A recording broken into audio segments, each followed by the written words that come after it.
All right. Hi, everybody, and welcome. This is the Apostate Prophet. I hope you're having a fantastic day. Quickly, let me know if everything sounds okay and looks okay, if you can hear me, if there is an echo. Daniel, can you say just a few words to test your Yeah, audio? can you hear me? Yeah. Let us know if technically everything sounds okay. I am here, as announced before, with Daniel Haqiqatjou, who is a Muslim apologist and who is a Muslim who believes in a very in the who follows Islam traditionally and fundamentally.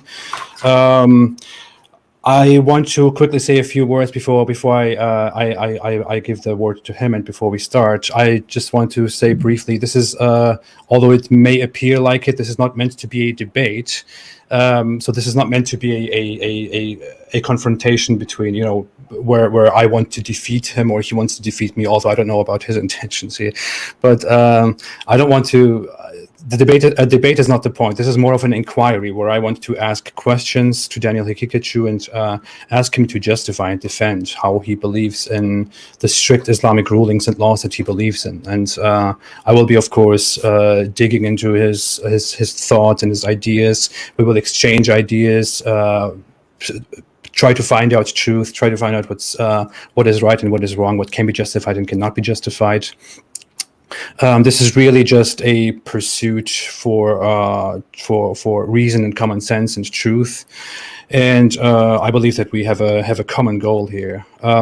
Quick note: I will not be able to read the chat and the super chats, but I do appreciate the comments very much. I will probably be able to look at them later. There are moderators in the chat who will keep track of the language and spamming and stuff like that. I would just ask the moderators to allow everything that is part of this conversation. So all opinions, even as absurd as they seem, they are part of this conversation. Just allow them. If you just see language abuse and spam, just look into controlling that, please. And that should be all that I have to say. As said, my guest here is Daniel Haqiqatjou, and Daniel, how are you doing? I'm good, thanks. Wonderful. Good. Thank you. I really want to say, I really want to appreciate that you are here. I find it great that you agreed to have a talk with me, because I would think that many people who would be in your position in this confrontation wouldn't really want to sit down and just have a normal conversation with me.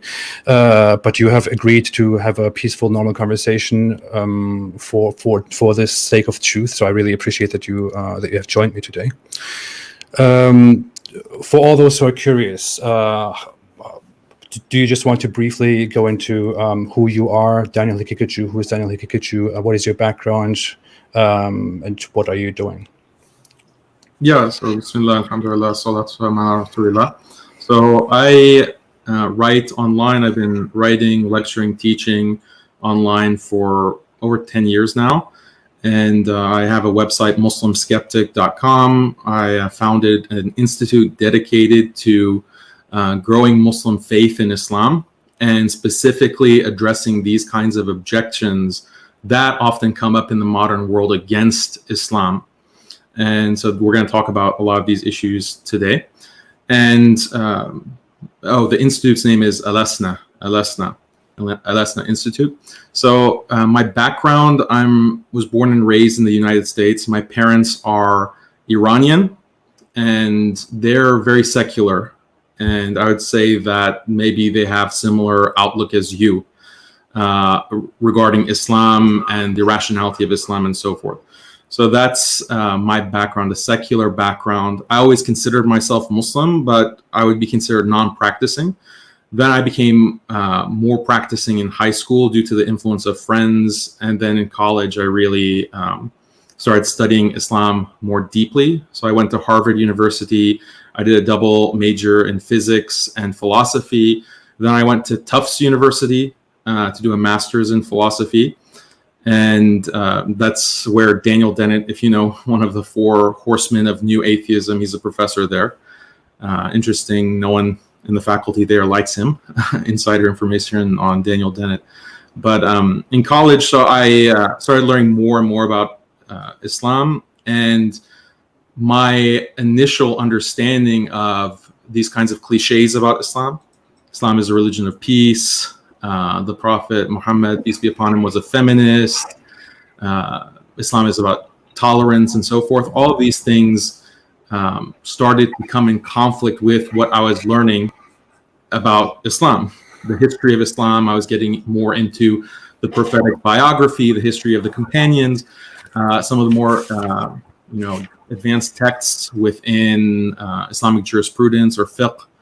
So all of these things, I was recognizing that, wow, Islam has things that deeply, deeply conflict with my understanding of what Islam was, and then things that conflict with the modern world and conflict with what I saw as common sense, right? The common sense of, that everyone had about human rights, women's rights, tolerance, religious freedom of speech, all of these kinds of things. So there was a conflict between Islam on the one hand and then this modern common sense on the other, and they're mutually exclusive. And, fortunately, I was in a situation where in the philosophy department, I could explore, well, how do I resolve this conflict? Which one is right? Is it Islam or these modern common sense? And I found out after, through undergrad and then graduate school, that actually what I thought was common sense was actually a very particular philosophy, Western philosophy, originating within the 18th and 19th century. British, French, and some German thinkers, their very particular philosophy about morality and the world, that had become the common sense of the modern world, that I was suffering from that kind of bias and that kind of indoctrination. So I found out and explored and realized that that philosophy is fundamentally incoherent, right? It's fundamentally incoherent. And in contrast, Islam, what had seemed so, strange and conflicting at first with my biased presuppositions, turned out to be far more superior, moral, rational. And then later on, I also started learning about the history of the Western world. Well, how does this very particular philosophy, British and French thinkers, become the dominant common sense of the world that even my parents, who are, born and raised and lived most of their life in Iran, in the Middle East, on the other side of the world, how did they become indoctrinated by this? And I found the shocking history of Western imperialism and the imposition of these doctrines on the entire world in a very brutal and systematic way. So this was, really enlightening for me, and it made me realize that, when we look at the Western world, why are they in the position that they're in? And maybe you can help me understand this in our conversation. How is it that the Western world is at the position that it's in? Because this is often used as an argument against Muslims and against Islam. Islam is backwards. Look at the state of the world. Look at where Western countries are at compared to the Muslim world. And there's a huge discrepancy. And so I mean, the point of contention for me, because this is what the debate is, or this conversation is fundamentally about, is values, right? What are the superior values? And it seems obvious to many people that Islam, having things like hudud, having things like capital punishment for adultery or for homosexual behavior, for apostasy, this is proof, very clear proof, that Islam does not have superior values. In fact, it's inferior. And that's why the Western world is so much at such a higher place. We have these values of freedom and equality and liberty, freedom of speech and so forth. But I want to question that. I want to challenge that very directly, because I don't think that it's because of values. I think the values of the West were imposed, and there are many reasons why that it can't be values. Do you think it is bad that these values, we haven't really given it a name, but do you think it is bad that these values were imposed on the rest of the world, especially on Islamic cultures and the Middle East? Yeah, is it a bad thing? You described it as brutal, for example, that these ideas were imposed on Islamic society, but weren't Islamic values throughout history for 1,400 years also imposed on the rest of the world? Didn't Islam, on its pursuit of establishing justice and truth, also impose Islam on every culture that it encountered? Well, there are two things here that we have to separate. There's the question of imposition and the way that imposition happens. I'll concede and agree with you that Islam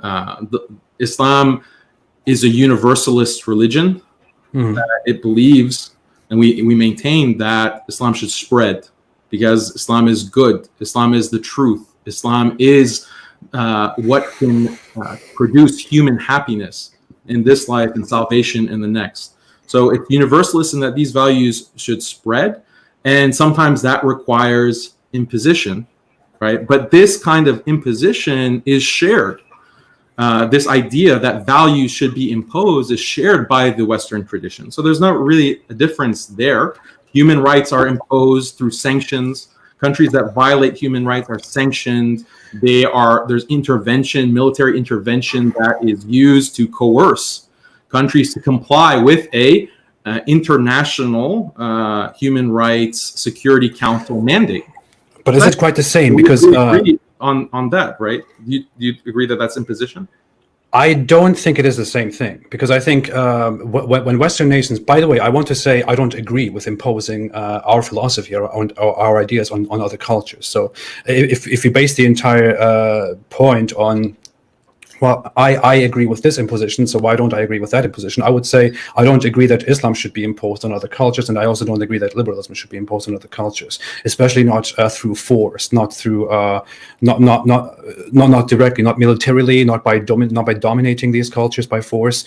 I agree that they are imposed even nowadays in a way by saying if you want to be part of this union, then you have to accept these values, or if you want to benefit from these benefits, then you have to accept these values. If you want to get support from us, if you want to have diplomatic relations with us, then you have to accept these values. That is the imposition that takes place from the point of the view of the West nowadays. But that isn't really quite the same as what Islam did over the 1,400 years, right? You would agree with that. When we come with Islam, more brutal. No, but Islam imposed values through direct war, through declaring war against all the nations that refused to accept Islam's values. Operation Iraqi Freedom. Well, that spreading, wasn't that justified on the basis of spreading freedom and democracy? I think that is a very particular case, which I wouldn't say that case. That's the universal case. Haven't you heard of the white man's burden? Of course, but that is just the theory. I mean, the original point there is not the theory that drove the imperialism and colonialism that we're talking about. But the point there is not to attack these cultures and spread your values onto them, especially not in today's time. That's what civilizing burden means. Civilize the savages, and it wasn't just Muslims. It was Native Americans, it was Africans, it was Chinese, East Asians. Yeah, of course. Like, how can you deny this? There's entire fields. Non-Muslims, entire fields of decolonial studies where they have volumes and volumes cataloging the imposition of white supremacy, European dominance across the entire globe. And it was justified on this idea that it was justified on a racial basis, that the white man is simply more intelligent and has a higher IQ and is therefore able to develop technology that leads to utopia, technology that leads to all of these goods, what they claimed were goods on the basis of the Enlightenment liberal philosophy. Then they had this burden imposed that, no, we're going to civilize these Muslims, these Africans, these Chinese. So they come into the light of reason. They let go of their dogmas. They let go of their abuse of women. They let go of their all of these bad things that we find in these savage cultures, and we're going to develop them. We're going to civilize them, and that was the basis. That was the basis of all the imperialism that came from the Western world and the colonization. But we don't quite see that, though. I mean, let me make this point. When we look at colonization, for example, with colonization, the point was to expand Western power. For example, during it lasted until the First World War, for example, where the purpose of these powers was still to get as much dominance over Middle Eastern and African cultures as possible. And when they got this dominance, for example, they did impose their values. That is true, which was not the primary goal. However, the primary goal was to exert power over these nations and to expand your own borders. Whereas with Islam, for example, you're just proving that, or you're claiming that wasn't altruistic. That's fine. Like they had a kind of motive. I'm not claiming that they were altruistic. I'm not claiming that they were after something good. I am actually recognizing that these nations, these cultures, these governments, these kingdoms, these regimes were after power. That was basically. That is what happened before the 20th century and early into the 20th century. Between Islam expanding and the West expanding, I'm saying that no, they were both expansionist. I was going to make the real distinction. So that there's no distinction between wanting to expand, wanting to impose values. Whether the ulterior motive is okay, I agree with you. When Islam wants to expand, it cares about people's afterlife and their flourishing in this life, and the values are meant to inculcate that kind of flourishing.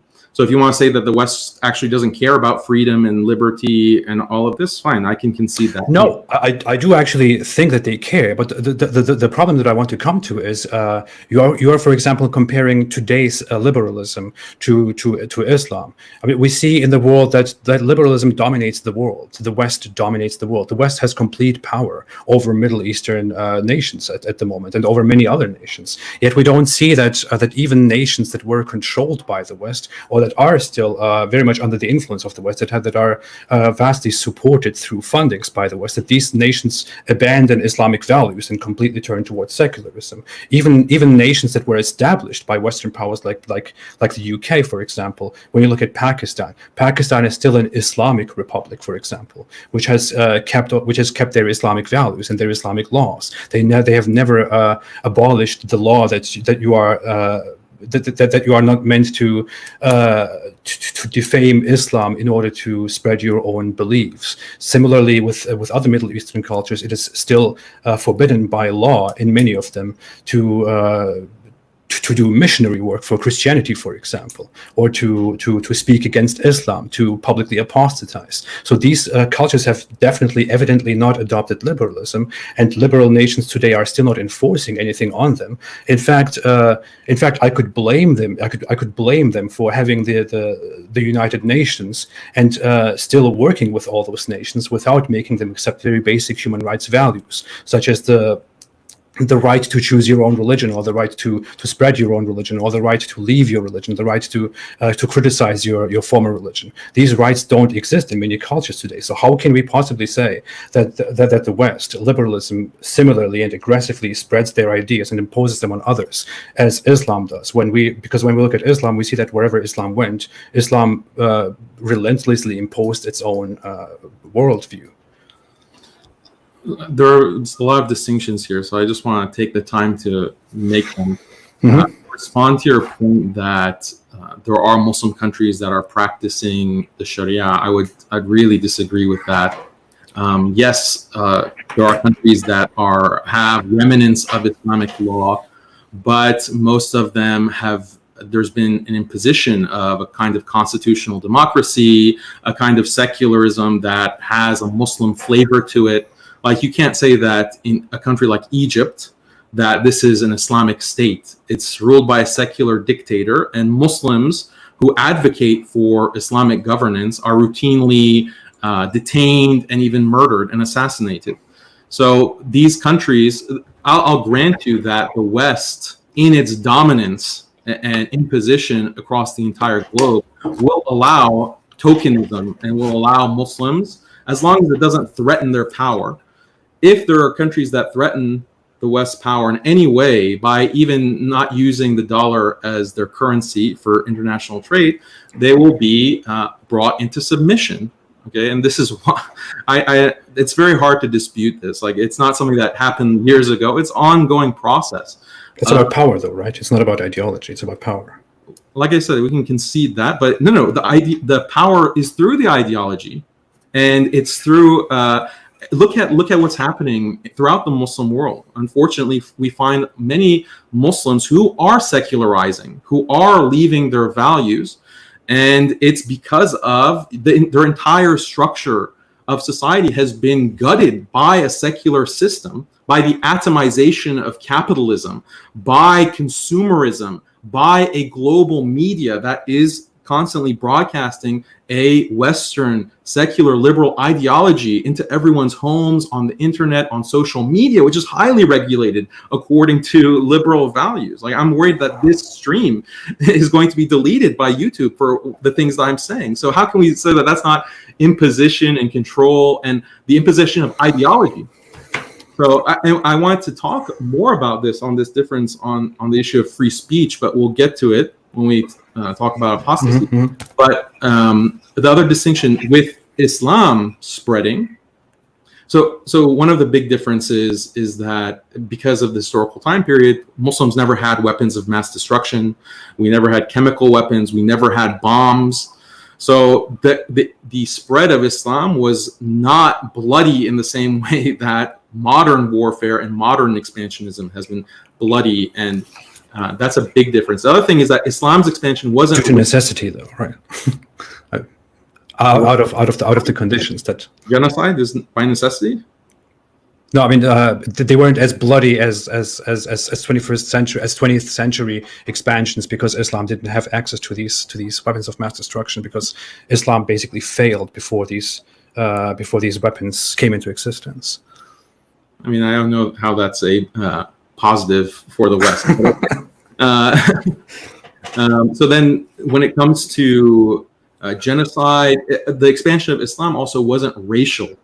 It wasn't racial, whereas in the West, it is racial. The white race, the British and the French and Western Europe, it was on the basis of their supposed higher IQ, and there's the civilizing burden, the white man's burden to expand. So that's another very big difference. Whereas Muslims allowed anyone to convert. So when Muslims were expanding, I agree with you. They incentivized conversion to Islam. So yes, that is an imposition of values, but again, it's altruistic. It's not, we're going to decimate you and kill you because you're not Muslim. No, the impetus was that we want you to convert. And that's why Muslim civilization has been extremely racially, ethnically, and culturally diverse. They've been united by Islam as a religion. We don't see that when it comes to the majority of other civilizations, past and present, which are ethnic in nature, racial in nature. We want to expand our race, our people. And that kind of violence that they have to use is on the basis, well, let's just wipe out the other races and ethnicities. Whereas that's not the impetus, and it wasn't. And this is not me like putting sugarcoating on it. You can read the actual texts from Islamic scholars from 500, 1,000 years ago. Okay, I want to come to the source of this, though, to the reason of this. That's actually a great point to stand on for a second.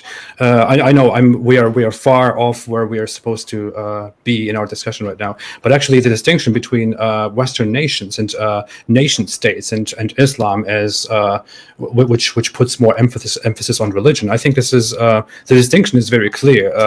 Racism is, for example, it was a problem in the West, whereas religious supremacy was a problem in the Islamic world, and that is, I think, the reason to this might be not very clear to many people, but is actually very clear if you logically dive into what these nations are built on. When Western nations converted to Christianity and fell apart as an empire, they created nation states, and the foundation of their states were the nation. This is the French nation, this is the British nation, this is the German nation, whatever. Or the German nation was even tinier nations. But the point is that the foundation of their societies were their nations, their national identity, racial identity, identities, skin colors, and languages, and these values that they have. Whereas in Islamic society, the foundation of the nation was religion. In Islam, race didn't matter, religion mattered. But if you look at it in the end, while a Western society prioritized the race and the nation, the Islamic society prioritized the religion, which is Islam, and oppressed lesser people, minorities. Now, you could argue that race and religion are not equal, are not the same thing, because you cannot switch out of your nation or your race, while you can switch out of your religion as you wish. The problem is they are certainly not the same thing. But just to point out, the reason one matters here and the other matters there is simply the foundation of these societies. You would agree that a Buddhist, for example, or a Hindu, or someone who worships rocks and statues, or someone who apostatizes from Islam, like me, for example, wouldn't have the same right in an Islamic society that you as a Muslim would have, right? Yes, I agree.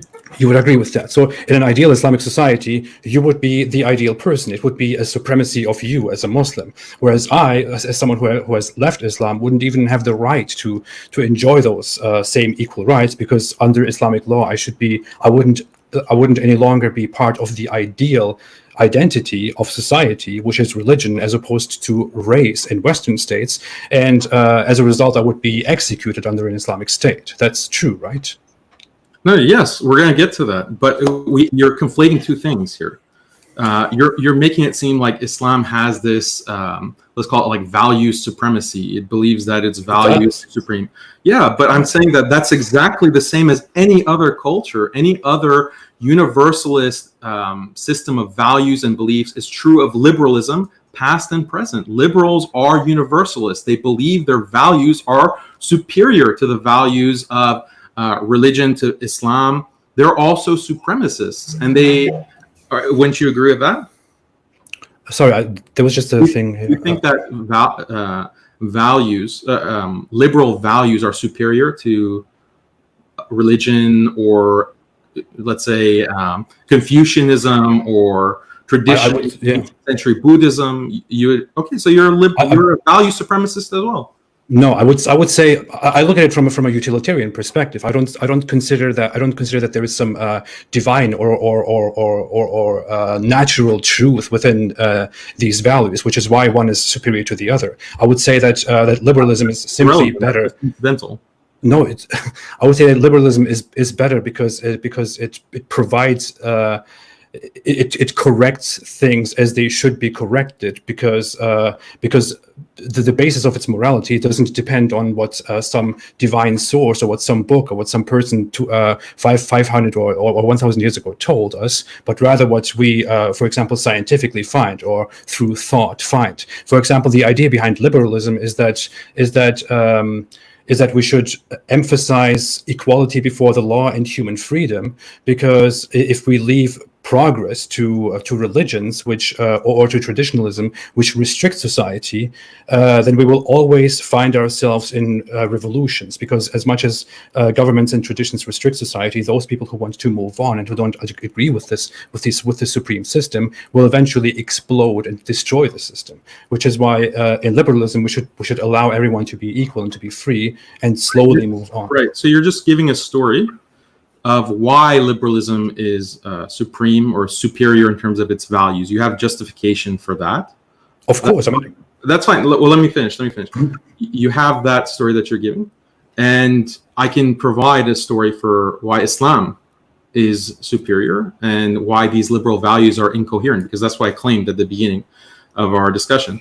So, but the point I want to emphasize here, and I think it's very crucial, is that you are still a supremacist in terms of your values, in terms of liberalism. We all are, of course. Yeah. Okay, great. That's all I want you to agree to. And the reality is that liberalism is being imposed. That liberalism is being imposed throughout the world by force. And you agreed that that's the case. That's the history of the West. But we have just agreed that it is not imposed on the same level, especially not today. I mean, it's the most suppressive, brutal regime that has ever existed. The amount of control that the secular liberal regimes and this world order imposes on the individuals unprecedented in every single respect because of technology, because of surveillance. Like, you can't go and park your car in a certain part of the street without the state hammering you if it's against the law or if it's against the policy, right? Okay, I want to ask you a few questions. All an oppression that exists today is far greater than anything from any civilization in the past, and that's because of technology. It's because of the logic of the state and secularism, right? This is the logic of secularism that is imposed. It is imposed across the entire world. You don't even a small Southeast Asian country like Brunei announcing, like a population less than 1 million, I think, announcing that it wants to, reintroduce hudud, this penal punishment within Islamic law. It can't announce that without the entire world saying that it's going to sanction it. It's going to, there's laws introduced by Ilhan Omar in Congress, the Muslim who is anti-Sharia. How is that not imposition? Right? What were the methods used in order to impose the threat of sanctions? The threat of sanctions. That's all. Yeah, So what are sanctions? Can you briefly define what sanctions are? Sanctions means we're not going to trade with your country. We've gotten your country dependent on our money and our resources through trade. You're now hooked, right? You're hooked on the world economically. We're going to cut that off. Like, haven't you read Confessions of an Economic Hitman? Of course. But is that fiction or fact? What I'm trying to get to here is, you're saying that liberal values are brutally imposed on the rest of the world, but the example that you're giving is simply Western people saying, "Hey, if you impose a death penalty for gay people, then we will stop trading with you." And to starve you, we will not trade with you. Children, like we did with Iraq, 500,000 children starved to death. And when Madeleine Albright, the Secretary of State under Bill Clinton, was asked in the 90s, do you think that that's a cost that should be paid for our values, for U.S. interests? And she said, yeah, 500,000 children, no problem. Let them starve from sanctions. That's the most violent thing that what would happen? You can find in history. Muslims never did anything like that. What would starve 500,000 children? Where? Show me. Okay, let me ask you something.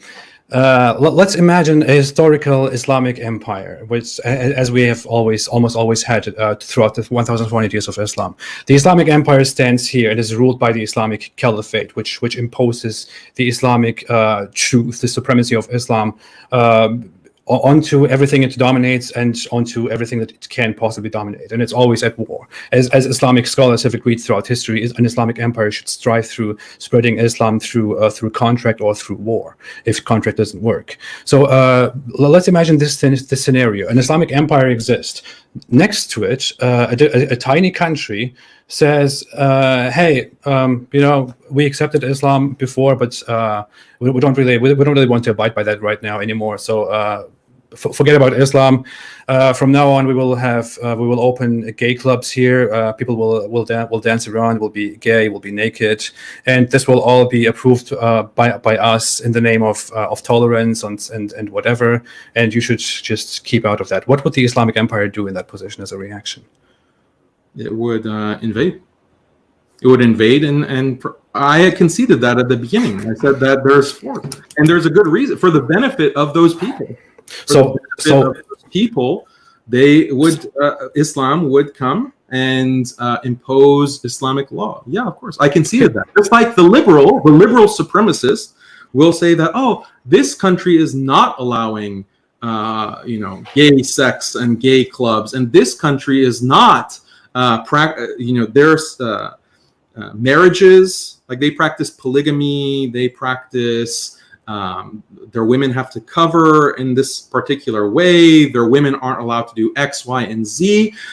We know that they're a small country of agrarian farmers and goat herders. Guess what? We're going to drone them incessantly. We're going to invade and make sure that their women take off the burqa and that their women are sent to read, our Western literature. And we're going to drone them and invade them, and we're going to drive them into the ground, send them back to the Stone Age if they don't accept. Okay, I think we're going far off the point. So that is the point. That is exactly the point. Let's collect the comparison again. So we were talking about Brunei is a country that wants to impose the death penalty on homosexuals. Wants to say if you are homosexual, and if you commit homosexual intercourse within this country, you will be put to death. Whereas a different country wants to deviate from Islam and wants to allow homosexuality and open gay clubs and nudity. Brunei is forced to change their laws through sanctions from the West, whereas this tiny country is forced to change through invasion by the Islamic Empire. Invasion, So both of them are literally meaning. You agree that both of them are by force, right? I wouldn't. Okay.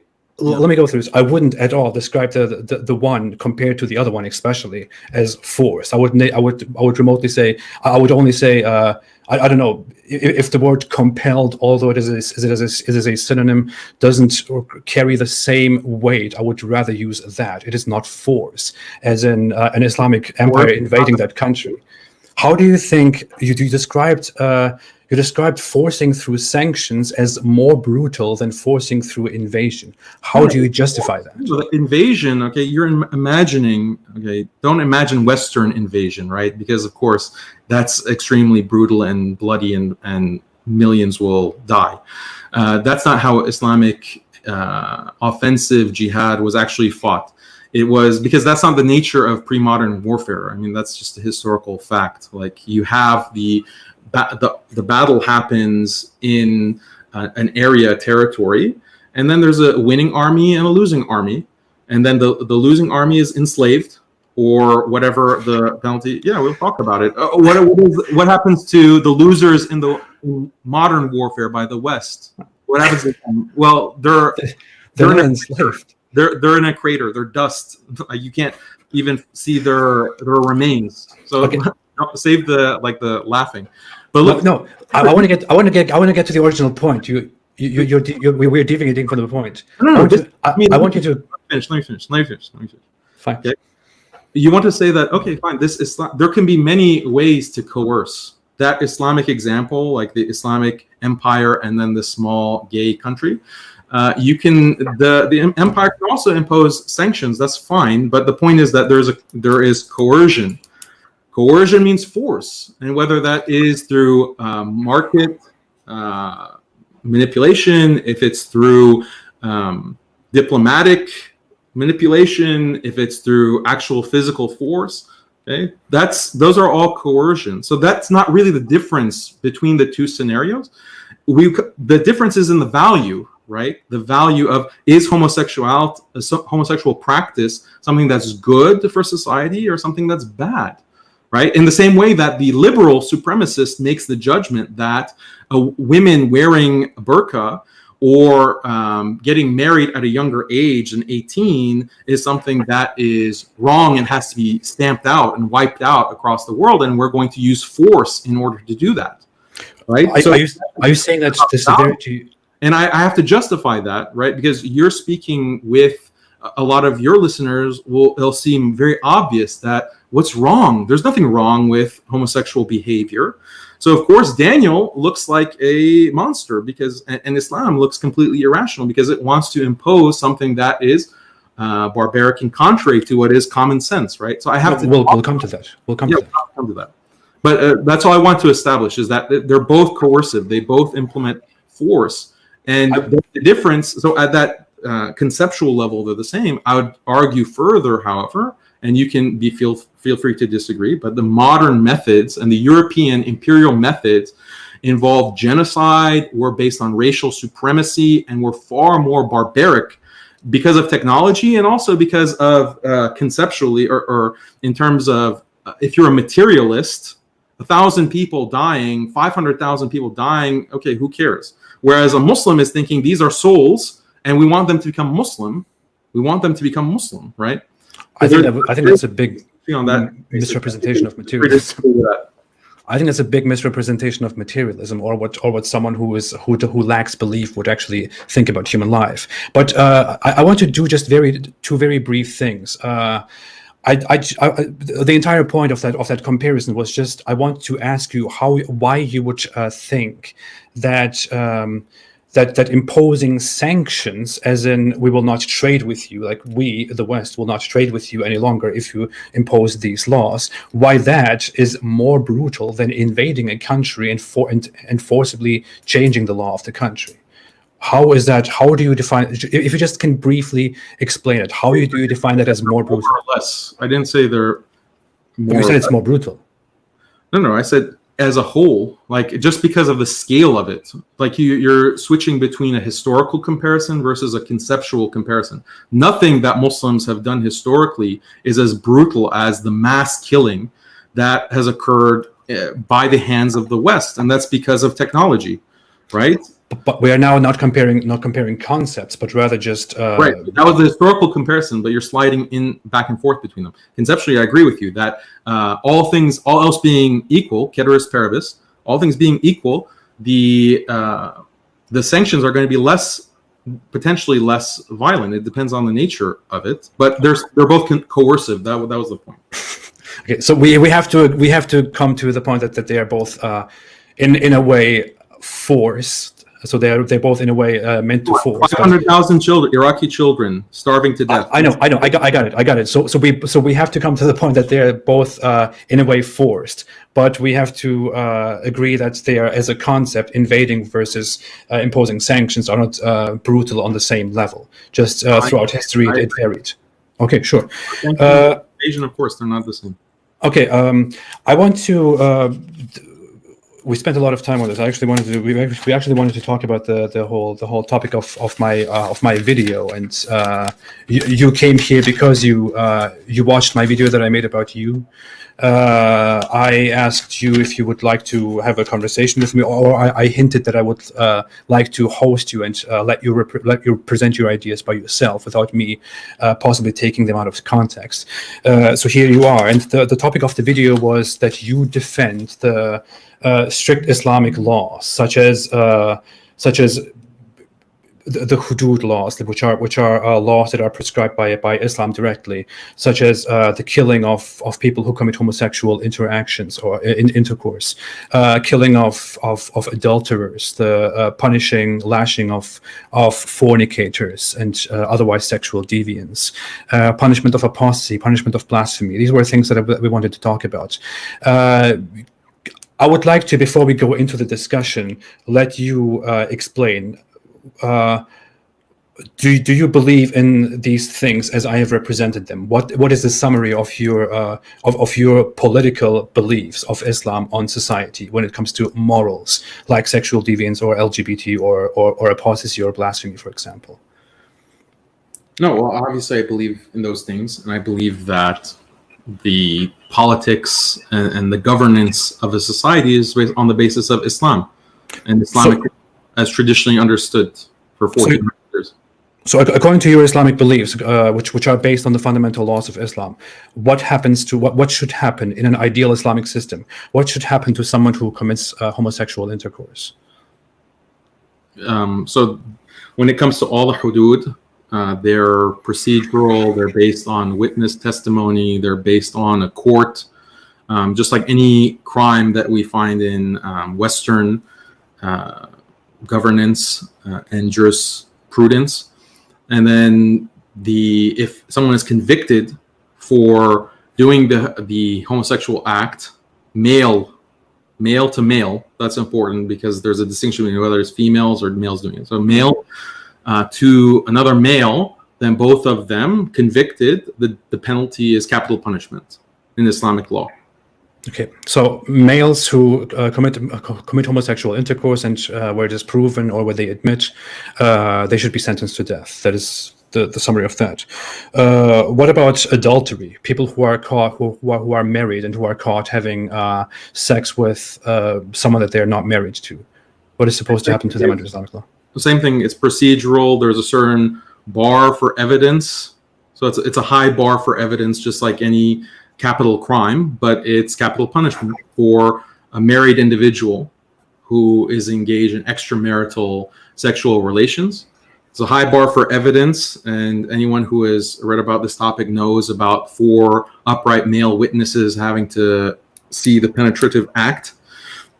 And then if that bar is reached, then it's capital punishment through stoning. And then, but I mean, if there's not 4 witnesses, maybe there's only 2 witnesses, the judge can have lower than that as a punishment, such as lashing. So there's still corporal punishment for, those things if the evidentiary bar is not met. So I'm very clear on this. Like, I'm not trying to distort. This is exactly what all of the scholars Islamically agreed on, because it's in the Quran, or the ruling is from the Quran. The actual verse is abrogated, but the ruling is there. Lashing for fornication is there in the Quran. The punishment, capital punishment for same-sex behavior, is mentioned in hadith of the Prophet, peace be upon him. So I mean, I'm not trying to what I want to argue, okay, and the whole point of being here is to talk about the logic of hudud, to see how can this be made sense. Like I'll come to that. Okay. I will come to that. I want to quickly move on. I'm an apostate by the definition of Islam. I am a murtad by Islam's definition, which means I have left my Islamic belief behind. I have publicly said that I have left Islam, and I'm also explaining to the public why I left Islam and openly criticizing Islam. What would happen to me under an ideal Islamic state? The capital punishment. I mean, so again, procedural, and I mean, your case is different because it's 2 separate issues. It's apostasy and then also insulting Islam. So blaspheming Islam, insulting the Prophet, peace be upon him, that's a separate offense. So usually if it's just apostasy, then you have an opportunity to repent and come back to Islam. And there's like a 3-day window, and you're given the opportunity to do that. And then it's there's no punishment beyond that. That's just a trivial, though, right? I mean, essentially, I'm just trying to be accurate in describing what it is, right? I'm not saying that, then it solves the moral problem that people have with it. So then, but with insulting and blaspheming, then that's just there's no like repentance, like that has a higher, in a sense, severity to it. Do you think I should be sentenced to death for who I am in an ideal Islamic state, under an ideal Islamic government? Yeah, I mean, that's a possibility. Did I not just describe exactly what the Islamic law? No, I just want to make it clear. Like, I just want to bring the life example right here. You believe that I should be? I said the same thing to Armin. I said the same thing to Armin. I said the same thing to all of the murtadeen, the apostates that I've spoken to. Okay, I want to ask you one question before I want to go into all of these. I want to ask the question of consistency. I don't want to ask this to just to get you or anything, but this is something that is kind of an elephant in the room. People ask it before and during our conversation. They will ask it afterwards. It comes up to me. It's a necessary question. You believe that that an ideal government, an ideal state, an ideal nation should be led by these Islamic laws that are strictly applied, under which I am not allowed to speak, I should be put to death for my ideas, or homosexuals should be put to death, adulterers should be put to death, and all these things. Obviously, you don't agree that that liberalism is a good system, and you think that liberalism is a terrible, bad, immoral system. But I want to ask you, where do you live, Daniel? I mean, I live in the U.S. You live in the U.S. Why do you live in the U.S.? I mean, this is a question of consistency. This system of liberalism is imposed on the entire globe, and that there is no country in the world today that actually implements the Sharia in the fullest meaning and sense of it. I wish that I could go to a country and that's ruled by Sharia, that the West won't bomb and sanction and destroy. I wish I had that opportunity, but unfortunately I can't because of liberal supremacism.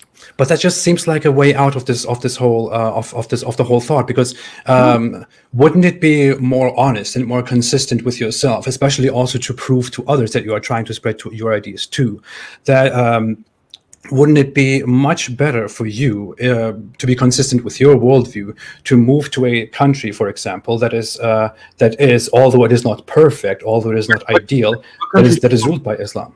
What country should I move to? Any country that has Saudi Arabia, where they're imprisoning scholars for saying anything in line with the Sharia. If I were in for Saudi, example, yes. right? Why are they doing that? Saudi is doing that because of who? The West, right? Because of Israel, right? Because of America, right? You glorified Brunei, for example. You wrote an article that says salute the Sultan. Okay. What happened to them is that they couldn't enforce the death penalty for homosexuality. So was there Sharia? So what's the difference? Of course, but what I'm saying is, isn't Brunei, logically saying, I mean, anyone can see this, isn't Brunei much closer to your ideal world than America? Well, I mean, there's other issues as well, like with me personally, because I was born in the U.S. These countries aren't giving me citizenship. They won't give me citizenship in many cases. And unfortunately, because of the nation-state system, if you're not a citizen, you aren't born there, then you're a second-class citizen. Like, you want to talk about discrimination and you want to talk about two-tier status in Islamic law, look at the modern nation-state and the two-tier status between citizens and non-citizens and the different treatment on the basis of where you were born. How is that more rational than the kind of treatment within Islamic law on the basis of belief, like the believer, the Muslim versus the non-Muslim? The non-Muslim within Islamic law always has the opportunity to become a Muslim, whereas someone who is not born within the U.S. and for some reason doesn't meet the requirements set by this state will never be a U.S. citizen. And the entire world is prevented from that. And all of these other countries follow the same kind of constitutional democracy, secularism, and so forth that has been imposed on the world. So, I mean, I feel like we're beating around the bush here. No. That's exactly the reason. I have also personal reasons because my family is here. My family, my parents are here. They're elderly. Like, I can't just leave them. So if you want the complete, honest answer, that's a big part of it. But if it weren't for, take it for what it's worth. But if it weren't for my parents being here, I would leave the United States. I would leave. But you have just given many reasons why you wouldn't go to those states. I mean, it's so intolerable that I would. Unfortunately, like, the kind of things that are happening in the U.S. and the way that identity politics is being used and how LGBT is being shoved down everyone's throats. All schools will be enforced, have to teach this ideology. It is extremely oppressive for a Muslim. Like, you want to talk about oppression in terms of ideology. If for someone like me, right, it is extremely oppressive to have a different kind of perspective and view. There's no tolerance for something that's truly contrary to the status quo within the West. It's very oppressive, and I would love to go to somewhere else in the world, but I can't because first of all, the citizenship problems. Second of all, the fact that the U.S. and the UN Security Council is going to sanction and bomb any country that actually does engage in that. The U.S. engages in extrajudicial dronings, assassinations. So someone like me, someone who is actually going to be advocating for Islam and going against the interests of the West, is going to face potential assassination. Okay, I want to interrupt you here. I want to interrupt you here. I lived in Turkey for 10 years. I lived in Germany for 15 years. I lived in Turkey for 10 years. I live in America now. When I compare all these countries to Turkey, when I lived in Turkey, I was completely uncomfortable living there, and I couldn't go on with my life. It just wasn't me. I thought, I cannot live in this country. This country doesn't align with my values. Because although you would describe Turkey as a country, as a nation that is not by any means Islamic at all, because it is completely under, it is ruled by the idea of secularism, because Turks themselves secularized Turkey. It is still on a societal level that is still very much dominated by Islamic sentiments, and there are still a lot of people within the country that want to impose the Islamic sentiments on other people within the country.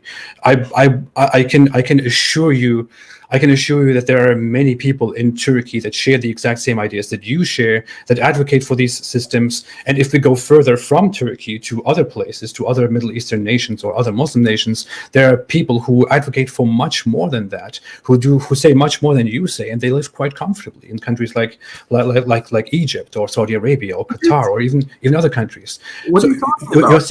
You're saying there is no country. Let me speak, please. You're saying there is no country that you could possibly go to and be comfortable with. I mean, you know that there are several countries that you could, if you really wanted to, move to and live your life peacefully. You know that, right? I mean, you are aware that there are multiple Muslim nations that you could still move to instead of living in America, where you could live your life peacefully and where you would be eventually accepted as a citizen.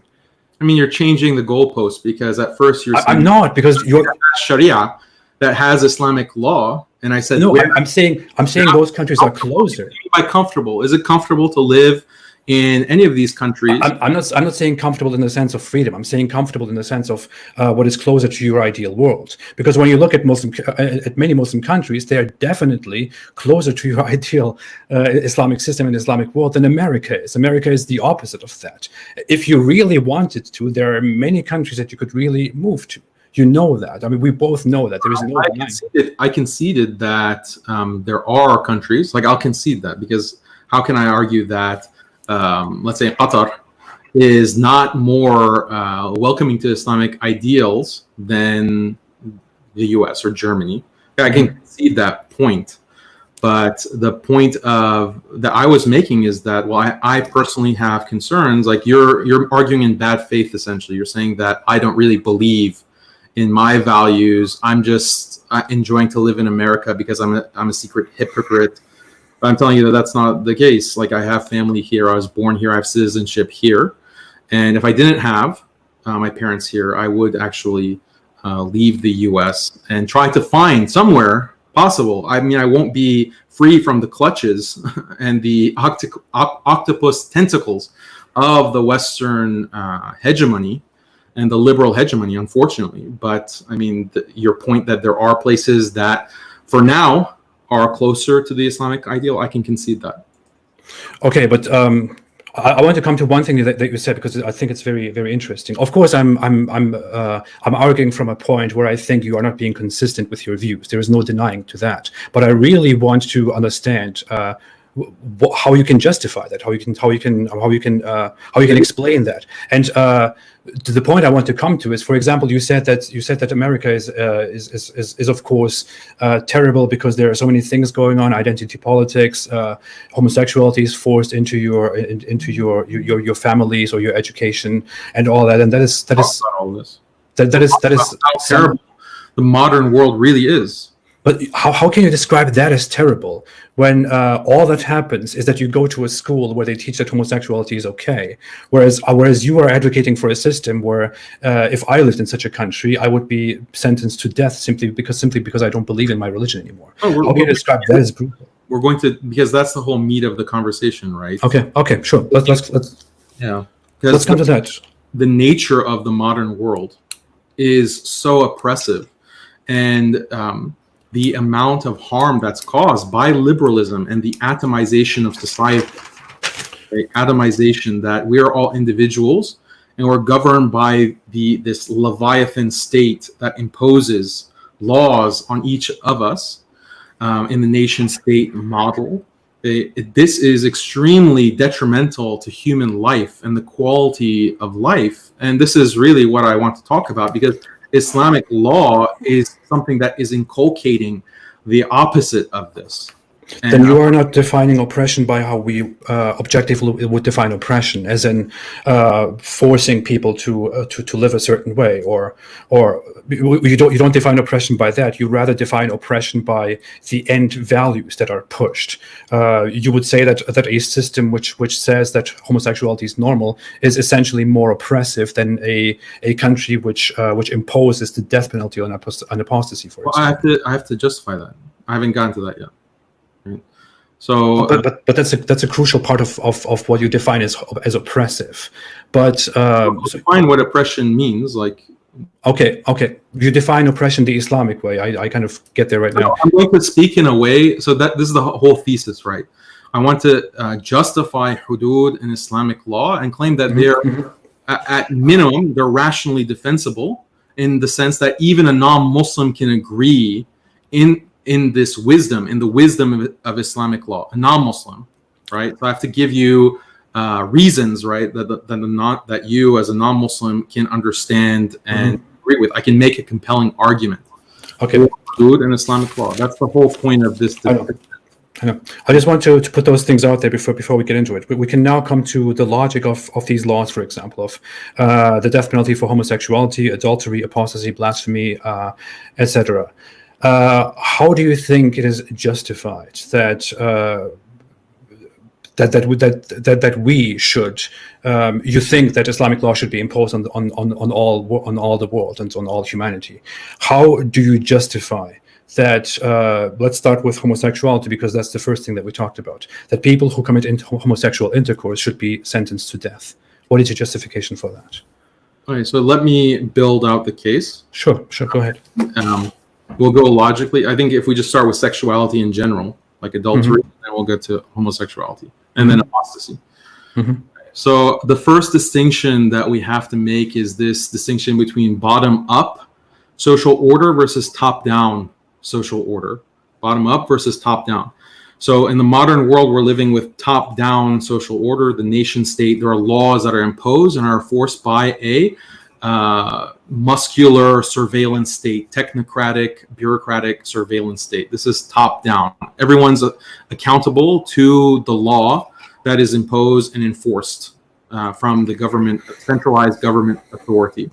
That's top-down. The vast majority of human civilization has been bottom-up because, I mean, there wasn't the technology to surveil, there wasn't the technology to police and enforce in the past.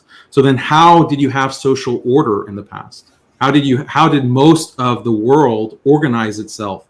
And what do I mean by social order? So social order means that you are able to live your life without constantly being worried about your neighbor killing you, or your people around you stealing from you and harming you. You can live in a relative peace and a relative security. This is social order, and you actually hope that your neighbors and society will help you and cooperate with you and work with you. This is social order. It's extremely important. So Thomas Hobbes, the Western philosopher, believed that the only way that you can have this kind of social order and this social cohesion is through the state. The state, from the top down, has to impose laws. If you don't have that Leviathan, if you don't have that governmental authority, then society will collapse. In fact, you'll have what he calls a state of nature, a war of all against all. People are constantly going to be fighting and killing each other, and life in that circumstance is nasty, brutish, and short. That's his famous quote, right? So social cohesion is, everyone agrees that it's very important. But the thing is that Thomas Hobbes was actually very incorrect, that there is another way to generate social order and social cohesion in an organic way that doesn't involve this mass imposition of this bureaucratic, surveillance, technocratic state. And this is something that has been studied in depth, interdisciplinary studies in anthropology, cognitive science, even behavioral studies, child studies, that show that humans naturally, we're naturally, instinctually social creatures, that we have many instincts that help us cooperate, work together, and there are different factors that instinctually allow us to form bonds and live in a very harmonious and cohesive way, right? So this is bottom up, what I'm referring to. The vast majority of civilization has been bottom up on the basis of this kind of organic, instinctual social cohesion. Okay, so what are some of the factors that lead to social cohesion? Right. My claim is going to be that Islam strengthens all of these organic instincts that we have as human beings, whereas liberalism destroys them in order to impose and give more power and more control to the centralized state. So something that is very important for human beings instinctually that leads to order is kinship, like your blood. You are more likely to cooperate with your relatives your blood relatives. You're less likely to harm your blood relatives. So this is something that creates social order. Pair bonding, male and female. This is something that is instinctual. And even the sexual act with someone in a committed relationship has been shown biologically to increase this kind of social cohesion because of feelings of love, feelings of companionship. This is called pair bonding through committed long-term relationship. Humans naturally feel this. This generates through heterosexual behavior. Other factors like reciprocity, like you help me, I help you. This kind of sense of helping others, that leads to social cohesion and social order. Similarity, and this is a big one. It'll be relevant when we talk about apostasy. Similarity, that you and I, we share maybe a race. If we are the same race, two people who are the same race are more likely to treat each other altruistically than two people who are different races. Ethnicity, culture, types of dress, how you're dressed. Humans instinctually have more feelings of companionship and kindness towards those who dress similarly. And then religion, okay, those who have the same religion.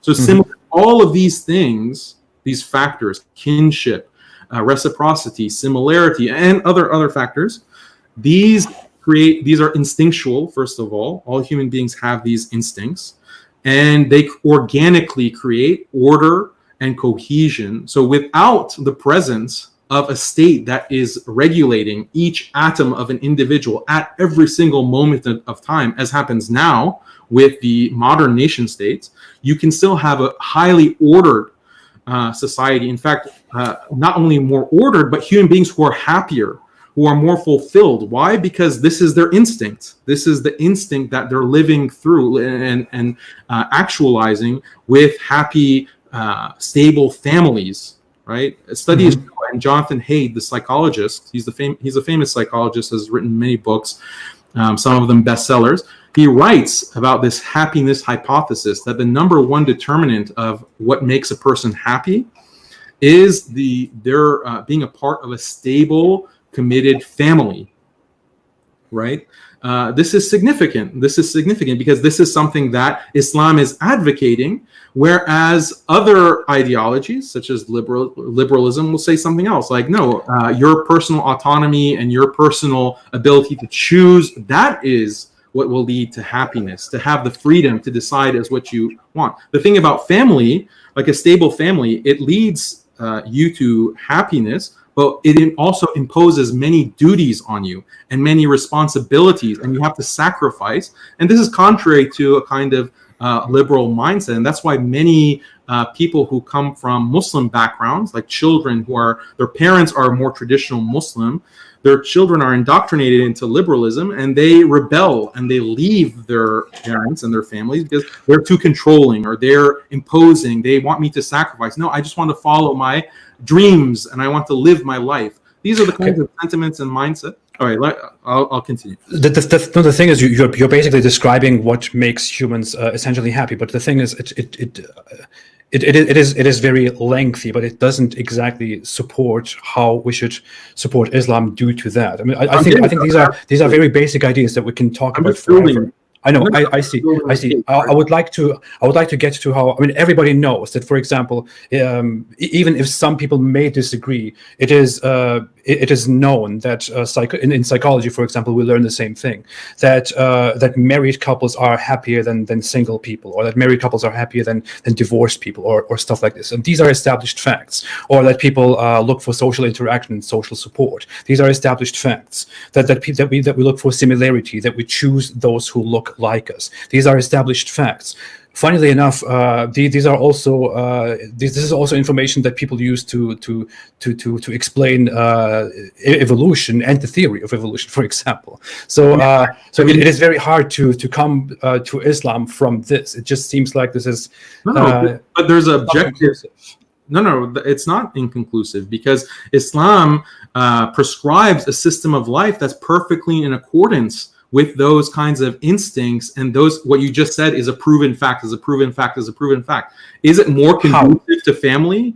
Okay, is it more conducive to family to have a society where extramarital affairs are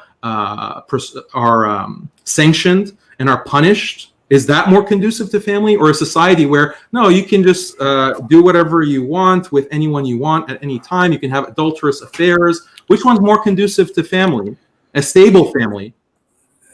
How? The entire argument is from the beginning that people establish a society and establish rules in order to live peacefully, and in order to not to be murdered by others. This is a very basic instinctual Social thing that humans have. We just want to. This is actually a very great argument for utilitarianism in philosophy. That people establish rules because they want to live better, because they want to live in peace and want to have a fulfilling life, which is why they help each other and want and live together. And there's an empirical question. Like, you think that Islam is more family oriented and more concerned about the stable family as opposed to liberalism? I mean, that's very bizarre. I think it's no for you to make.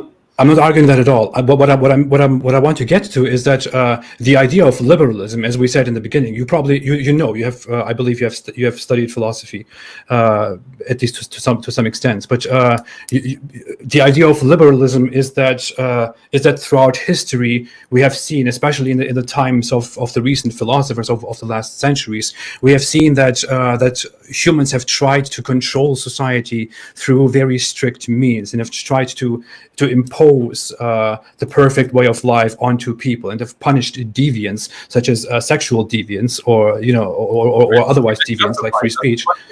They punished these acts and all kinds of deviance with very strict punishments. Liberal thought concluded that by punishing and by controlling society in such a strict way, we don't actually cause more peace. What we actually cause is over and over destruction of society and rebuilding of society. We'll get to that, because that's a separate topic. Let's finish with the hudud and talk about personal freedom. Okay, right? you are saying that the right way to ensure that we can live peacefully without the fear of being killed by others, for example, and in order to fulfill our basic needs, is to establish a system where we force everybody to live by these standards. So what you're basically arguing for is that not forcing them. That's the thing. The people naturally have these instincts. You just said it yourself, and you said that it's an evolutionary basis, right? So no, basis means it's instinctual. Like, I don't agree with evolution, but if that's the kind of explanation you want to have for it, fine. That helps my point. No. To be honest, we have in psychology. I mean, I don't have any statistics to that right now, but you can all look it up. You can go and look it up later. It has been fairly established that humans are not necessarily bound to stay monogamous. For example, humans are not naturally entirely willing to stay in a monogamous relationship. It is completely naturally explained. There are desires. Yeah, of course. There are completely that people have, like human beings can have destructive tendencies, and that's why you need to have, which is natural, regulations and ethics to control those and channel the human being to the best path that will potentially lead to the most happiness. And what you are arguing is that people naturally want to live, for example, in a stable relationship, but that they also naturally have the desire, for example. Monogamy, by the way, stable relationships don't mean monogamy. Okay. In Islam, that's, for example, one wife and one husband and four wives, whatever. But we know, for example, that it is natural for a woman, meanwhile, to want to have sex with different people. That this is something that we have also established in psychology. This is scientifically proven, right? Women are hypergamous, right? They want to have one partner who is fully committed to them, but they want the best partner possible. So if that's not true. Yes, this is hypergamy. Again, go to your psychology. Have you heard of the term hypergamy? I am aware, but it is not true that women are naturally desiring to be loyal to this. It is true that both men and women, loyal unless they see someone who's better. That's the thing. Like the woman, a hypergamous woman, right? So I can see this. Like hypergamy doesn't mean monogamy. It means like one committed relationship. If you're with the alpha, but if a bigger alpha comes, then the woman is going to be attracted to this other guy, right? And wants to be with him. So that's not exactly monogamy, but this is a kind of desire that comes about. But not all desires are conducive to long-term happiness. What does show, and this is what Jonathan Haidt in Righteous Minds, in I think chapter 4 or 5, he argues that the determinant of long-term happiness is stable families. And what is more conducive? It's an objective question. What system of life and what values are more conducive to long-term stable families versus not? If you have a system that allows constant fornication, constant cheating, that's less conducive to a stable family than Islam, that has punishments and social sanction in general, and strict separation between the genders that reduces the amount of intergender mixing that can lead to cheating. It can lead to dissatisfaction because women, as you said, they're hypergamous. So she's with her husband, but she's hanging out with friends and she notices, oh, there's a Chad. There's this great guy that's not my husband. I wish I was with him. This dissatisfaction is decreasing her overall happiness, right? And Islam is blocking that. Islam is preventing that. And that's why many non-Muslims who are, part of this red-pilled understanding, they will make statements like Islam is right about women. Islam is right about these issues because of the traditional laws that are embedded within Islam. So let me get back to that's a troll statement. That's not a true statement. No, I understand it's a troll statement, but there is some sentiment behind that, why they're saying it.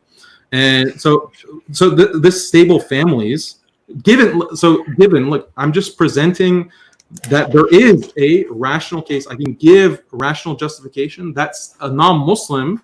Fine, you don't want to say that it's correct, but you can say that, okay, this is at least reasonable. It actually makes sense. I can see that there's a step-by-step reasoning process there. So if families are, let me finish. If stable families are this main determinant of long-term happiness for human beings, and then you have a religion that something like adultery is disastrous. It completely destroys the fabric of society, of society, because number one, your relationships won't be as strong between husband and wife. That has a lot of negative consequences for children. Children won't be raised in stable families. You have adultery, which creates children out of wedlock. And then that means that the father is not sure whether this child is really his or is it another man's.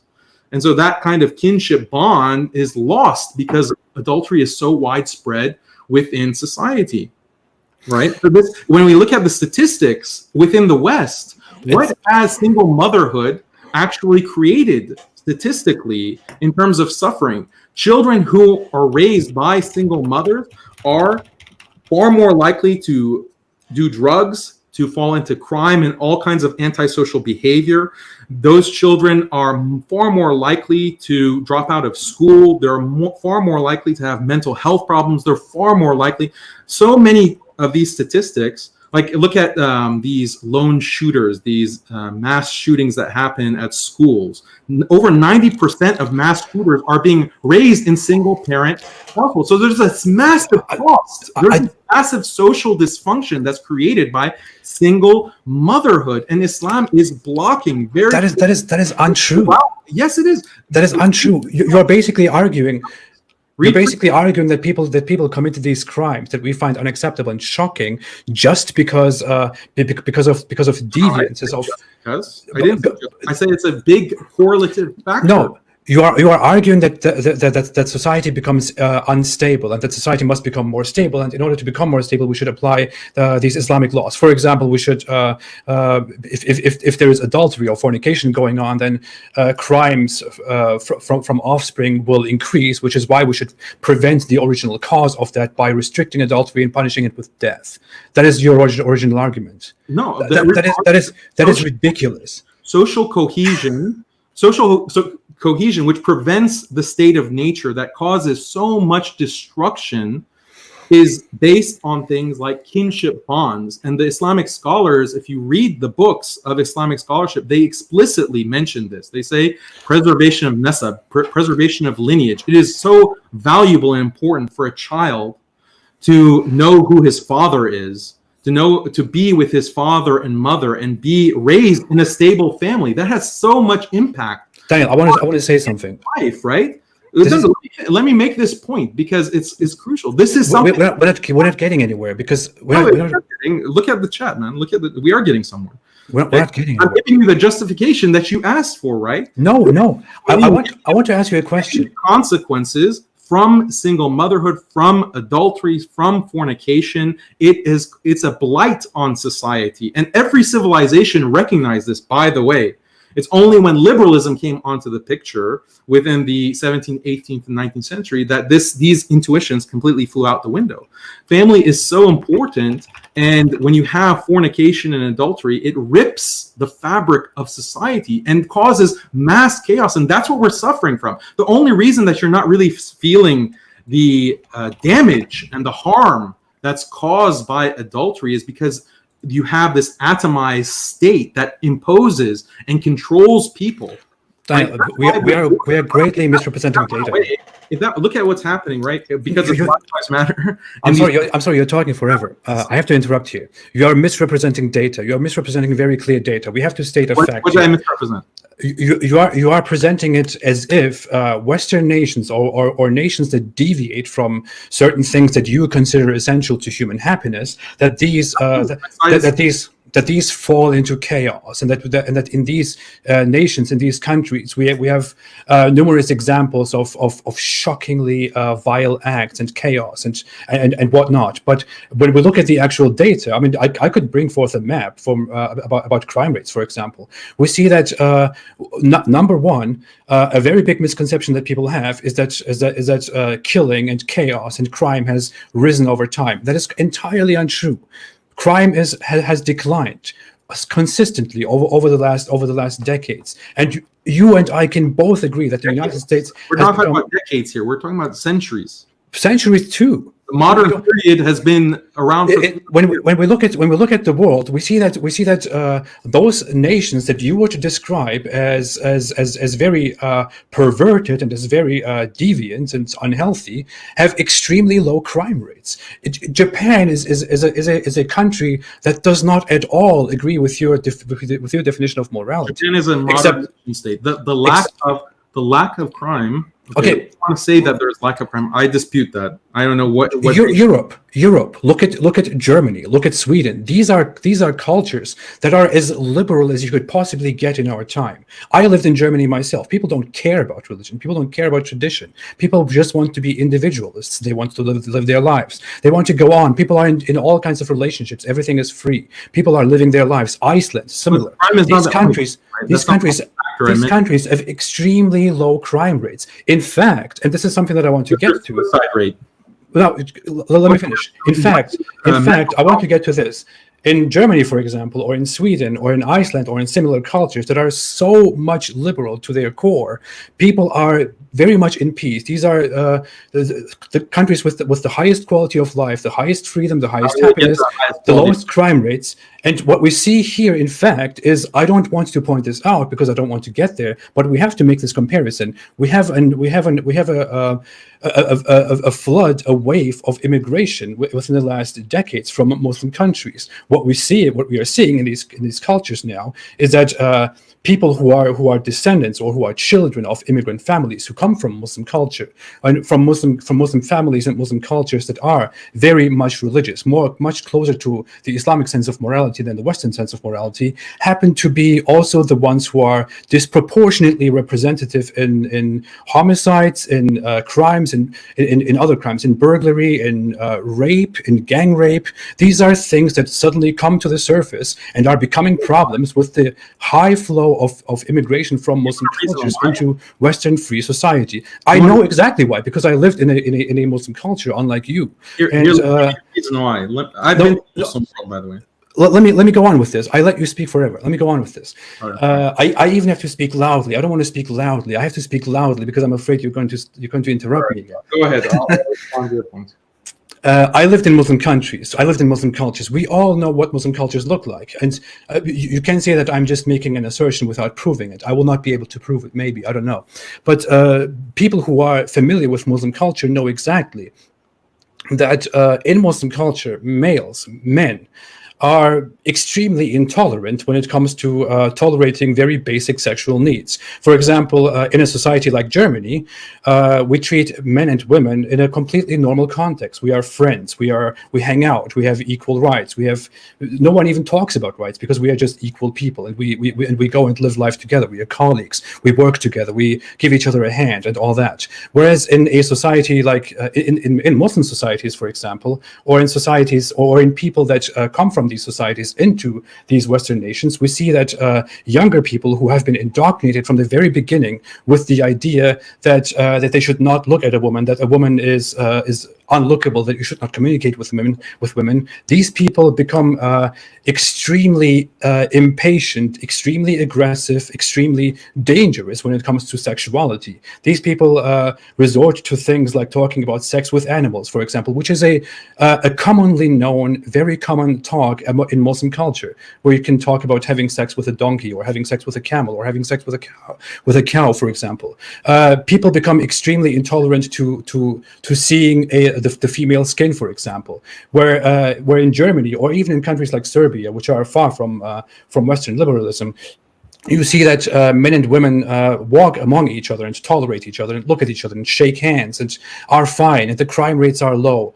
But then a younger person, a younger male, or even an older male from a Muslim society comes, and although they believe that their ideal system, their ideal society consists of a marriage between a man and a woman, or a man and four women, and that they should before that not look at a woman and not communicate with women, you see that those people have extreme hardship in tolerating the sight of a woman, that they resort to harassment, to rape, to gang rape, and similar stuff. That porn usage, porn consumption is extremely problematic in these countries once they get access to it, and once they can just look at it. I mean, it is illegal in these countries, it is controlled in these countries, but nevertheless you see that there is an extremely high usage of VPNs, of means to get around those bans and to just consume as much porn as possible. I come from a Muslim culture, and I have to even argue and admit at this point that I am definitely much more intolerant to the desire to look at women and to view them sexually than my Western counterpart is, for example. A white Western person who grew up as a non-Muslim, who grew up with the idea that it is completely normal to shake hands and to look at each other, to talk to each other, to be friends together, is much more okay with tolerating women and with treating them well than I am. When I see a woman, I get this almost natural thing, which is not natural, but which comes from my environment, because I grew up as a Muslim with the Muslim ideal, that when I see a woman, I think of sex, whereas a Western person who sees a woman thinks of a woman and of a normal person, which is why intersexual relationships are going very peacefully and very nicely, and much more successfully, much more based on freedom in the West. You just cannot have that in Islamic culture, because Islamic culture, the Islamic system, destroys people's senses of what is right and what is wrong. But you are justifying that. You are saying we need this. You are saying we need to suppress adultery and fornication and all these little deviances by very brutal force, because that's what we need for more peace. But what you are arguing for is that in order to have more peace, we need to crack down on any freedom in society and punish it in the most brutal way, so that people are afraid to do these things. And what happens when they are afraid to do these things? They go out into Western culture and they are completely obsessed with all the things that Islamic culture forbids them to do. And you find them online on forums asking for help because they cannot control their desires, asking sheikhs for help, asking you for help, being on Islam Reddit and wondering why they can just not stop masturbating, and why they want to jump on every woman. It just doesn't work. This is not natural. There is no way to justify this. There is no way to argue that this is what peace is and this is how you provide peace, and then to argue that you should crack down on people's basic desires. This doesn't work. It has never worked, which is why Islamic societies are failing. cracking. It doesn't work. I don't understand how you are getting there, how you can justify this. Got it all out? Go ahead. Okay. So I think that a lot of what you're saying is based on a very extreme right-wing narrative of immigrants as rapists. Let me finish. You're dismissing everything I said. Let me finish. Okay. And I'll let you speak your mind. Okay, I think that a lot of what you're saying is based on an extreme right-wing anti-immigrant narrative. And I think I can dispute pretty much all of these kinds of statistics that you're alluding to without actually citing. But I'll just make it easier for you. I'll make it very easy. I'll concede. Okay, you're right. Some of these immigrants, they are engaging in crime more. They are engaging in sexual assault more than the native population. Disproportionately. I'll concede. Let me just concede that, even though I question the factual basis of that, but just for the sake of argument, I'll concede all of those things. It has a very clear explanation, right? Because these people are coming from traditional societies with bottom-up order, social cohesion based on family values, traditional values. And they're coming to countries that don't have those structures. They're coming to societies that are atomized as individuals separated from their families, separated from extended families, right? And of course, that's going to lead to chaos. Of course, this is like going fish out of water, right? Because the system, the only way that the West is able to maintain order without these traditional structures is through conditioning, okay? Psychologically conditioning from a young age, children to act in accordance with the dictates of the nation state through a massive educational structure and conditioning through media, through the status quo constantly. That's the only reason there's order in the West. Is because of this top-down system. Think about it, right? A child born in the West, from the minute that he steps into the world, he's being controlled by an institution, because children are born in a hospital system that has regulations, hospital system that will immediately grab the child, weigh it, measure it, inject it, right? The child is maybe a couple of months with the mother. Then she has to go back to work, right? She's a strong, independent woman. She goes back to the workplace. That baby has to go to another institution, daycare. It's not even a year old and is already being institutionalized until preschool and then kindergarten and then primary school, high school. All institutions, 40 hours a week, right? With strangers, individuals that have no relation to him, no blood relation, not family, not father and mother, in those kinds of institutions. Then he goes to college. Then he gets a job. Then he lives and works in this corporate system, sucking out his life from him, right? Going 40 hours, 50 hours a week to work. And then coming home, he doesn't have a real marriage because, look, you have Tinder. Why even bother with commitment? Why bother with a marriage? Just sit in front of your laptop or the computer or TV, watch Netflix, watch Game of Thrones, then order on Uber Eats, order your food. And that's the modern existence, living in your little apartment, working and paying rent, day after day after day after day. This is the modern existence. Then you get to a certain age. Your kids, if you have maybe 1.2 children, as is the average fertility rate in the Western world, maybe they care about you, maybe not. You practically don't know them. How could you when they're in their institution and you're in your own corporate world? Then you get to a certain age of becoming elderly. You have to be put in a home and you're sitting and rotting away, trying to live the rest of your days, again, in front of the TV. And then you die. And if you die in your own apartment, no one will even know that you're dead, because your kids aren't visiting you. You don't have a wife. You've been divorced for 30 years. And this is so common. Individuals, elderly, dying by themselves in their apartment, that there are entire industries for cleaning it out, because the only way that anyone knows that you're dead is the stench of your corpse wafts into the apartment building, and your neighbor, very extreme example. Stench, and they call these cleaning companies to come in and clean up your decaying corpse. That's a very extreme example. I could give numerous extreme examples from Islamic society. You painted your picture of immigrant rapists. Let me paint a picture for you. Okay, this is modern life. This is the atomized existence in the nation state. Okay, this is what liberalism wants for people. This is what liberalism is trying to impose on the entire globe.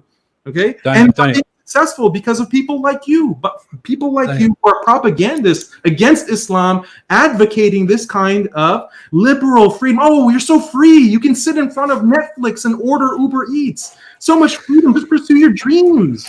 Okay, right? Everybody knows. $100,000. No, let me finish. You have That's a complete false equivalency in college loans that you have to pay off. So you have to work some soulless job so you can make enough money because you're so far in debt. You can't depend on a stable, loving relationship because all of society is pounding into your head that you have sexual freedom. You need to be active, sexually active. And you're consuming all of this media that glorifies fornication and adultery. You have a system that's telling women that, oh, you shouldn't be tied down by a man. You're independent. You're an independent woman. Okay. How does it work in an Islamic society? What does the individual do in an Islamic society? This is a dystopia, man. This is a dystopia. Okay, Daniel. George Orwell couldn't have imagined the kind of dystopia that we're living in. Okay, that's how crazy it is. That's been normalized. It's very seriously part of the liberal, atomized nation-state plan. Islam is the alternative to this. Very seriously, alternative to this. And when you mentioned, you mentioned some point. Let me finish. No. Let me say this. Nobody in the world, when we think of the average Western person, nobody in the world thinks that knows or thinks that in the West you just get old and then you die forgotten in a building and people have to come and clean out your house. Everybody. This is beautiful and normal. No one. Describe the reality, not people's perception. Excuse me, this is not a reality. This is a very extreme case. Nobody thinks that because that's not something that exists. Whereas everybody, Whereas everybody, Muslims and non-Muslims, knows that that in Muslim masculinity, that among Muslim men, that Muslim men have a very big issue with sexuality. Everybody knows this. You're comparing these two things to each other. How could that be possible, right? Everybody knows this. This is rapists. Muslims are just rapists. That's your argument? It is not. That's not what I said. I clearly explained that the system, that the idea of Islam imposing sexuality in such a way on you that it is so restrictive and so ridiculously restrictive, as I said, causes people. I talk about myself. I'm not saying I'm a rapist, but I'm saying I am definitely much more sensitive to sex and to sexual differences, to women, to the skin of a woman than a Western person is, and that is because I was conditioned by Islam. This is a very natural consequence of Islam, and everybody knows that. You have healthy sexuality. You're sensitive. I don't have a woman. How about some of these modern Western? You're saying a natural sexuality. Porn addicted boys in Britain, like it's a public health crisis where they can't even get off through sexual relations anymore because porn has restructured their minds and their pleasure centers. They rather sit in front of a computer and masturbate. I think then actually have relations with a woman because a woman doesn't actually arouse them anymore. This is a false equivalency. You're comparing. Describing Muslim sexuality. Let's try. No. Okay, why not? Because that's a false equivalency. This is very basic logic. That's a complete false equivalency. This is very basic. I'm comparing an essential system in Islamic society, how Islam is imposed by a fundamental rule of how sexuality is viewed onto young people in Islam and what that leads to. You are comparing a tool like porn in Western society that certain people in Western society have developed, that some people misuse. You're comparing these two things. Porn is not a fundamental value, a fundamental teaching of liberalism or of Western society. It is simply a product of it, such as so many other products of an Islamic society exist. That's a false equivalency. No, it's not. I mean, how is it not? It's a complete false equivalency. That's very easy to see. No, I wasn't trying to equate them. I'm saying that but that's the point. The rosy picture of Western liberalism that you're portraying is not so rosy as you want to depict it. No, right? I would argue that porn is bad. Well, okay, so the entire Western world is pumping that in. It's a $60 billion industry. And by the way, porn doesn't... No, it is part of the capitalist environment. Right? Pornography, in terms of sexualizing women and objectifying women, is through all media, okay? The pornification of media, right? By Muslim standards, why should we just take Western standards for what is indecent exposure? Okay, and let me finish my point, because this is interesting. I could do the same about Islamic points now. Wait, what? I could do the same about basically every Islamic concept. You cannot judge. You cannot say porn is not just porn. It's the media and this and that by saying, well, from an Islamic perspective, it is that. That's a complete misidentification of what porn actually is. Porn is a product of society, of the capitalist society, of liberal capitalist society, which making the point that this phenomenon of indecent exposure or showing skin, objectification of women, exists outside of just what's technically categorized as pornography. A Game of Thrones, is that pornography? You would argue that it has pornographic aspects, but it is not pornography. Okay, fine. You want to say pornography? But here's just to make a point. Just to make a point, in Islamic society, it happens very often that women are killed by their husbands. Although you would argue that is. I would also argue that is not Islamic. That is not fundamentally Islamic. It is in Islam. It is not allowed for a man to simply kill his wife or to brutally beat his wife. Showing skin is part of personal freedom, is it not? Isn't that the image, the burqa'd Muslim women versus the Westerner in a bikini? No, what we are arguing here is that's a symbol of Western freedom and equality and liberty. Of course, but you cannot argue that just because freedom means you can show your skin, porn is an essential part of liberalism. You can the same way you can also not argue. It wouldn't make sense to many early liberals. It wouldn't make sense to me as a liberal. It doesn't make sense. That is simply not true, because liberalism is porn. I would argue doesn't even abide by a very basic foundational value that we have in liberalism, which is that we are equal and that we should pursue equality for happiness, because porn often violates that. Whereas in Islam, killing your wife is forbidden, but killing your wife is something that happens very often in Islamic society, and you know that very well. So you're making a false equivalency here.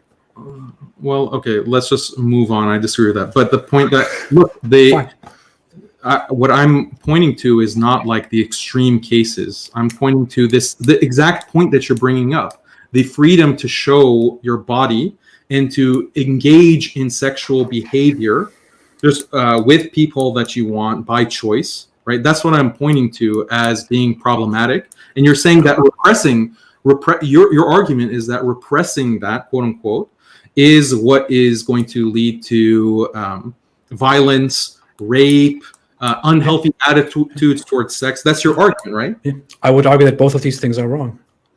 Right, but this is not something that is actually found within psychology. This is not something that the empirical studies prove. You're giving like a 50-year-old, 60-year-old argument from feminists, basically, that comes like, oh, the Victorian era of repression, sexual repression, we have to have a sexual revolution, and sexuality has to be freely practiced. And this is like a cultural idea. It's not empirically based, that if you are just, if you don't show your body and you don't constantly engage in your sexual desires whenever you have them, then you're going to be unhealthy or lash out violent. No, I don't agree that that's not based in actual empirical science. Empirical science shows that for a healthy relationship between a man and a woman, the woman, okay, for her to be mixing with other men, engaging, flirting with other men, that destroys the relationship, because the man feels jealousy and he feels anger, even though he won't express it. In Western men, these cuckolded men, they repress actually when they see their wives or their daughters or their girlfriends are canoodling and flirting with other men. It actually destroys the relationship. It creates this unstable type of relationship between men and women. So that this is actually decreasing human happiness. When you look at Islam is not anti-sex. Okay? Islam is not anti-sex at all. And Islam encourages marriage, encourages that sex happens, but in a committed relationship. Why? Because that commitment is conducive to that pair bonding. Okay, that those feelings of love and commitment that both men and women enjoy and benefit from. Any children that are born have the the right to know both father and mother, to live with both father and mother, have access to both father and mother. This is a huge human right. You want to talk about human rights that Islam grants to children, and that's completely destroyed by promiscuity and sexual liberation. Right? I actually think it's a product. Single motherhood is a product of the sexual revolution that is leading to all of these societal problems.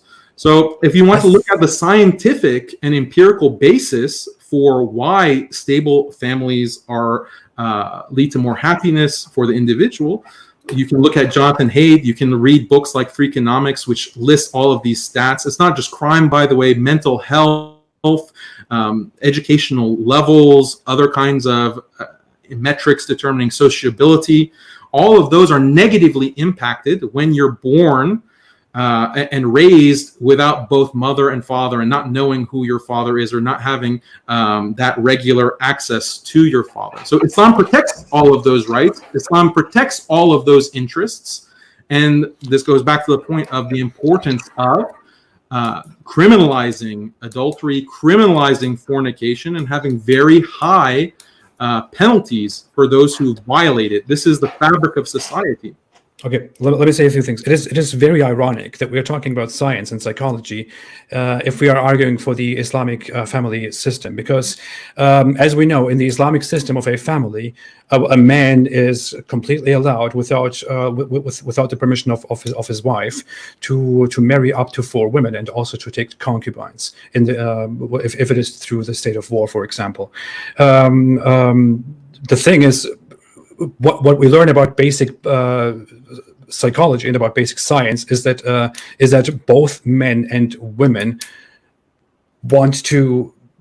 don't like to share their partner. This is a very well established fact that is very much known in psychology. This is in fact something that you learn in This is something that you learn in the introduction to psychology. When you learn about sex and sexuality, you learn that a woman will always strive to have her own man, and will want to own this own man, even more so than a man wants to have her own woman. A woman has even stronger feelings for having her own man than a man has. A man can just go around and can have sex with this one and that one and this one, and can completely ignore the feelings of the one woman. This works much more with the nature of a man than it works with the nature of a woman. A woman would like to own her partner, whereas Islam provides a society where, ironically, a man can have 4 wives, and in which the 4th wife or the 3rd wife or the 2nd wife will be in a constant competition with the other wives for her own happiness. So it is ironic that if we are looking for happiness in a society, that you would suggest an Islamic society where a woman will never be essentially happy if she is in a marriage that is permissible within Islam. No, like the stable families don't, or polygyny with a man and multiple women, that doesn't contradict a stable family structure. And that's why it was practiced far beyond just Muslims. Many societies had the polygamy. Polygamy became something that was taboo because of Western Christianity and the Catholic Church that decided just out of the blue within medieval times that now we're going to prohibit polygamy. Prior to that, within Europe even, polygamy has been practiced. And this is something that is, you want to talk about science and empiricism, it's because of reproduction between men and women. A man can impregnate multiple women, whereas a woman can, when she's impregnated by one man, she has to be pregnant for 9 months. And so there's a much higher reproductive toll on a woman. And so the woman actually is very interested in making sure to find a spouse to impregnate her, or we're talking about biologically, instinctually, she wants to mate with the best male that she can find, right? This is hypergamy. This is exactly what we were referring to earlier. So this difference between men and women and the instincts for that is something that Islam acknowledges and institutionalizes. You haven't addressed the point. We're talking about the point. The point is that a woman naturally. We argued that we must maximize the benefit of society based on what. You mentioned maximizing individual benefit. No. Individual wants. That's not what we're talking about. This is your liberal individualist thinking. No, okay. You're saying that we have to the stable family. You want to have the most families and the most children. Right? That's what is the basis of society. And it will contradict at different times an individual's own wants and desires. Yeah, that's how is it justified? You cannot possibly logically justify that in order to maximize the benefit of society, it is ideal to have multiple wives for a man. All right, I'm making the point. Follow the argument. Stable families. The biggest determinant of human happiness is a stable family. Okay? And what actually benefits a society as a whole is having the most number of these stable families as opposed to broken families or single parent families. So you want to maximize the number of families. You want to maximize also, I mean, there's a demographic component, because if you want to talk evolutionarily, or if you want to just talk about human history, most of human history, you didn't have weapons of mass destruction. So war was on the basis of numbers, one army fighting the other. And the best chance of you winning the war, the biggest determinant of you being successful in a battle, is the numbers that you have. So high birth rate is actually tied to survival and preservation of your society and your civilization. So having war, because you're preventing your own extermination. Polygamy helps you have one man and multiple women that are able to produce more children, and the size of your society will increase, and that protects you from invasion. It protects you from being dominated. And this can be explained on a religious basis. If you prefer evolution, you want to talk about science and evolution, that is entirely beside the point. Feel free to explain why evolutionarily polygamy and this polygamous sentiment would evolve within the human mind. It's because it's, according to evolutionary biologists, it's adaptive. It's adaptive behavior, meaning it helps the species more when individuals engage in that kind of behavior. So, but don't think about individuals. That doesn't help your point. It doesn't help your point. Society as a whole benefits by maximizing stable families. You have more stable families. No, it doesn't. It doesn't. First off, it doesn't. But how do you sacrifice the happiness of basically every woman out there? Because we have established that a woman wouldn't like to share a husband with other women. This goes against the very nature of what a woman wants. A woman doesn't want this, which is why even in Islamic societies, women voice their voice against that. Also imposes. How can you sacrifice the happiness of an entire gender, of an entire sex, in order to establish more stability in society? That's not how it works. You could in the same way argue that you could just allow people to have sex with whomever they want, and thereby build a bigger society, and have unity through that. There is absolutely. You have to sacrifice either one, and you are sacrificing the woman's happiness in this case in order to make your point that would somehow create more families or more stable families, which is not even true. There is absolutely no reason and no basis, no evidence to argue that if you have 4 wives, that will somehow increase the population so greatly and stabilize society. That's not true. We haven't historically established that. That's not true. No, it is true. It is not true. Societies, just think of it logically, man. It is not. You have a purely monogamous society, okay? Because you have only a certain number of women, right? So you have 10 women. Equal.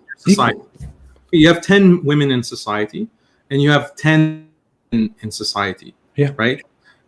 women are hypergamous, right? So they want to bond with the one who is higher, the male who is stronger than her, Okay. more money, and so forth.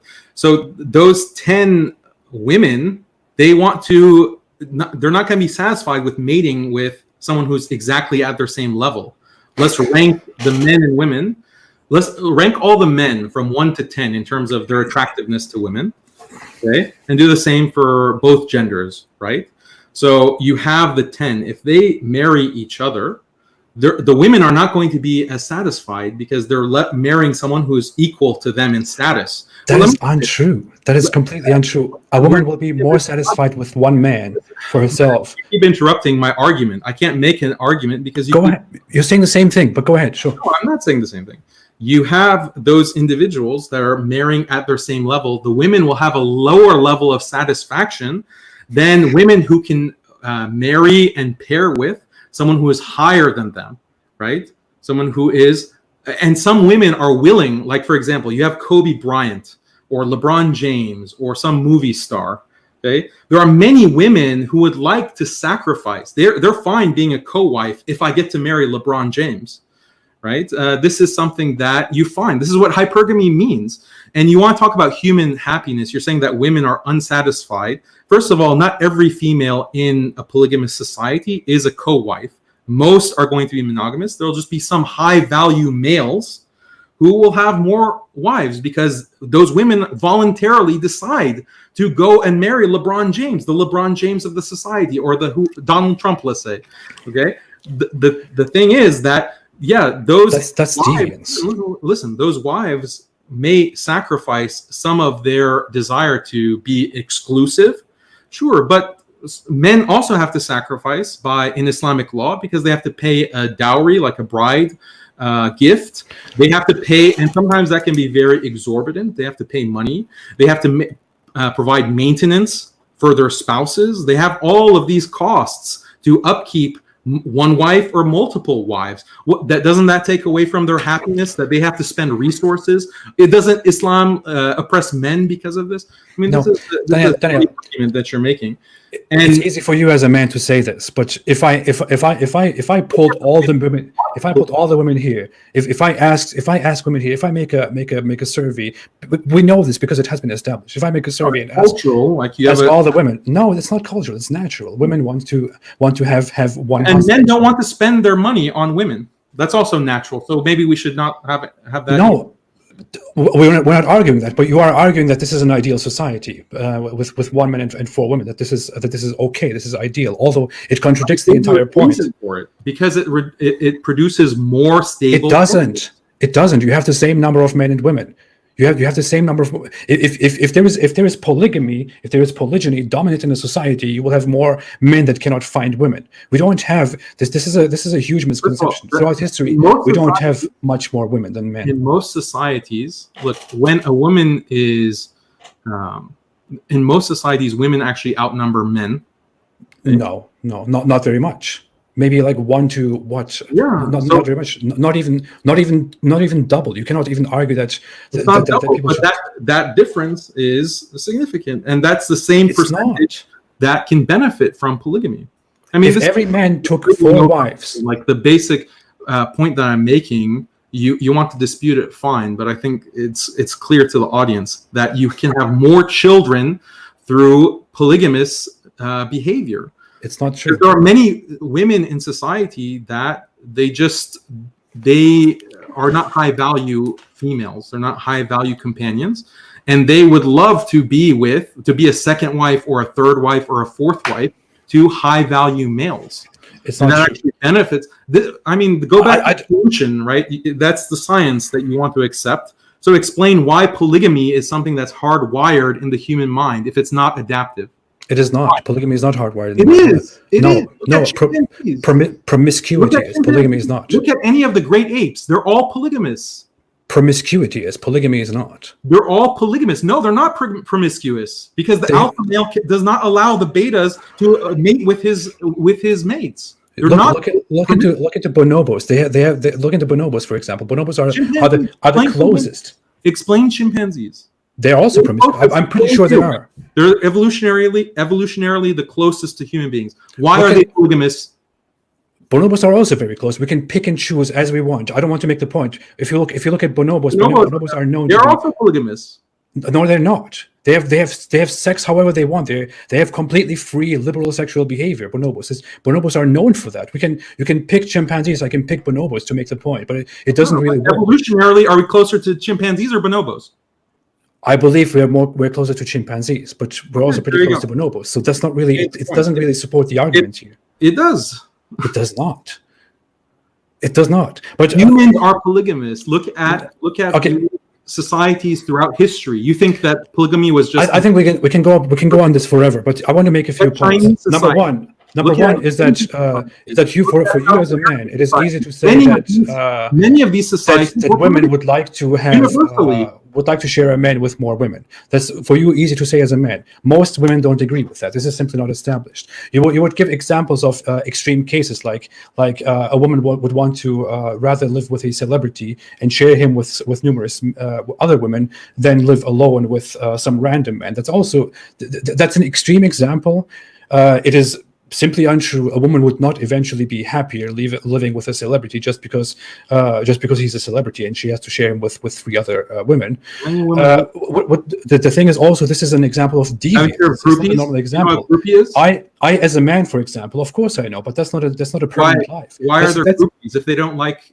That's deviance. That's deviance. I would also like to. Deviance. Oh wow! I would also like to go around and do all kinds of things with other women. But there is something. But you would say that should be curbed. No. West, where there's so many groupies. Daniel, let me speak, please. You are arguing that some women would like to be with celebrities, and you are using that as a supporting argument for polygamy. But that is simply deviance. When women want to go and be groupies to celebrity men, that is a deviant behavior. I would also maybe as a man like to go around my wife. To restrict no more groupies. I would like to say I don't believe we should forbid evil and enjoying goodness. That's not what I'm saying. But I would also argue that I as a man maybe want to go around my wife and have sex with as many people as I want. But you suddenly would argue that is deviance, that should be cracked down on and should be forbidden. So you're using deviance. You're using deviance in one point to argue for your point, but yet you're otherwise saying that deviance should be punished. When I am sexually deviant as a man and have unmarried sex with other women because I like to do that, you somehow think that should be punishable and I should be killed for that because that's adultery. Whereas you argue that a woman would like to be a groupie or to have sex with James LeBron, which should be used as a supporting argument that a woman should be married to high-class men and should have 3 more wives with him. That is a complete inconsistency. That is simply not true. Historically, we cannot argue that in an average society there are many more women than men. If you look at statistics, even right now, you will find that the number of women is a little bit higher than the number of men. If every man in society strived to have 4 women, there would be numerous men in society who would feel lonely because they cannot find a wife because there are not enough women around. And that has been the same throughout history. That is undeniable. Look at the numbers. I don't want to pull up numbers right now. There are other benefits, like you're thinking of it in a very single track way. No, you're saying we need to look out for the comfort for. Okay. One of the benefits, one of the incentives of reaching the top of society, competing, improving yourself, improving your mind, your skills, is because you want to reach a level of wealth where more women will be attracted to you. That's a male instinct. We end up with men who have no wives and with women who are not happy because they have to share their man. That's part of the competition. That's part of the competition that all of society benefits from. Again, you're thinking it doesn't. It makes people unhappy. Individualistic way. I thought you were utilitarian. Don't you want to maximize benefit for the most number of people? Of course. That's why I am utilitarian. I want to argue that we should establish a system where we look out for the greater benefit of society and we argue and we find what is best for us, which is which is why I don't want to argue for a society where women are second-class citizens that are subordinate to a man and have to suck all four together on one man, whereas where many other men in society have to compete and cannot find a man. That you end up with a society where many men cannot find a woman and just look up to other men and are therefore unhappy and unproductive, and you end up with a lot of women that are subject to a man and are therefore unhappy. That is the system that you are advocating for. I am indeed a utilitarian, and I know that that is not good. I know that a system is much better where people are free. Let's use the example of apostasy. If we want to move on and go to the system of apostasy, for example, you see that people care about their freedoms because if you force people, if we want to talk about psychology, about basic psychology, in psychology we learn that positive punishment, negative punishment, positive reinforcement, negative reinforcement. You learn a very basic thing in psychology, which is that positive punishment and harsh punishment, meaning if people do something bad or if people do something undesirable, and you apply positive punishment, meaning you hit them or you beat them or you give them something that they must do, it doesn't work effectively and efficiently. It is not the right way to punish, to correct behavior, which is why we have measures of corrective behavior nowadays which are developing toward a direction where rehabilitation is more pushed than punishment, because punishment doesn't work. Punishment doesn't eradicate wrong behavior, undesirable behavior. Do you think locking someone up is not a punishment? It is a punishment. Of course, it is a punishment. It is a necessary evil in our time, for example. Maybe in the future we will find a way that, like, what's more evil? What's more of a punishment? To lock someone up for 10 years or to lash them for 10 seconds? Which one is more of a cost? Lock someone up for 10 years. Of course, I argue with that. Then you'd say lashing is less punitive. This is a straw man. I have never argued that people should be locked up for 10 years or that people should be locked up forever or for a long time. We should abolish jail. I think it is not a solution. It is terrible. I think it is something that we have had because we found it useful. Maybe at the current moment it is useful. Maybe we need to make social progress and find better ways to correct behavior. Maybe that is what we're doing. But this is why I am utilitarian and you are not. Because I think... Explain, how can you correct behavior if you're not going to put them in prison? It's a necessary. I agree that lashing is also a necessary evil in the ideal Islamic state. No, you are agreeing that we should do that. You think that anyone, because people wouldn't be fornicating, and I mean this is what should someone do who is caught fornicating? What should be done to someone who's fornicating? It's procedural, high bar of evidence. Forget about it. What should be done essentially to him? 100 lashes. 100 lashes. Someone who fornicates should receive 100 lashes. Plain, simple. Yeah. And you are saying that is somehow useful, but that's a necessary evil. Whereas someone in a it deters fornication. It deters. It does not behavior. It deters kind of promiscuous behavior that leads to the destruction of society. As I explained, step by step. You're just saying no. I'm talking about psychology. We're talking about science. Don't shake your head. We talked about science. I'm talking about psychology. If we want to talk about what actually works, what is natural, conditioning and Skinnerism, right? Let's talk about it. Theory, right? What I'm saying is that punishment through jails is a necessary evil. Okay, if you want to talk, look at Peter Moskos in defense. We need to change. Peter Moskos in defense of flogging, and he argues that flogging and corporal punishment, which was practiced in the West as well, within the Western historical tradition, is much more humane in terms of punishment than locking someone up. It is unanimous that physical punishment is of absolutely no use to the individual or to society. Disagrees with you. Non-Muslim Peter Moskos has an entire book in defense of flogging. No, it is a complete. Go look at that. This is basic psychology: positive punishment, negative punishment. It is unanimous in psychology. Both agree that punishments have to exist. They're a necessary evil. No, I don't think so. Then where are we going to put the rapists? Corrective behavior. All those Muslim immigrant rapists. Where are you going to put them? Corrective behavior. Where? They don't want corrective facilities. We should. I don't think that a Muslim who is caught raping somebody in the West, in Germany or in America, should be put onto a board or whatever it is and lashed 100 times. That is absolutely horrible. That is absolutely completely bigger than the crime that has been committed. That is inhuman. It does not correct the behavior. The rapist will come out and he will not think, oh yeah, I should learn from this punishment. I should not do this again. We know psychologically seen that what happens here, and this is, Daniel, this is the main argument against Islamic society and Islamic laws. What happens if you punish someone harshly with physical punishment? If you punish somebody by flogging them, go out, look at this, argue, look up the psychology. What happens if you punish somebody physically?